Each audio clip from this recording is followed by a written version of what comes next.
পর ম্যাগি খেতে ইচ্ছা করলো, তাই চলুন ম্যাগিটা আজকে আমি একটু অন্যরকমভাবে বানিয়ে ফেলবো।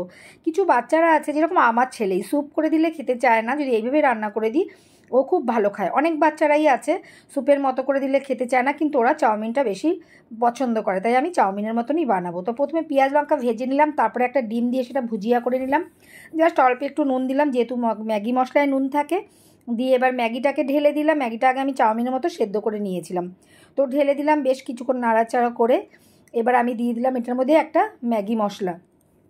ম্যাগি মশলাটা দেওয়ার পরে ভালো করে একটু নাড়াচাড়া করব, তারপরে দিয়ে দেবো একটা অরিগ্যানো। অরিগ্যানোটা অপশনাল, এটা আপনারা দিতেও পারেন না দিতেও পারেন, কারণ সবসময় ঘরে থাকে না, আমার ঘরে ছিল বলে আমি দিয়ে দিলাম। তো হয়ে গেল আমার ম্যাগি। তো এখন আমি এটা, অনেকেই সস দিয়ে খায়, আমি আবার সস দিয়ে খাই না, সস দিয়ে খেলে চাউমিন চাউমিন লাগে বলে আমি মেয়োনিজ কিংবা চিজ থাকলে সেটা এর মধ্যে গলিয়ে খাই। তো আজকে আমি মেয়োনিজ দিয়েই খাচ্ছি।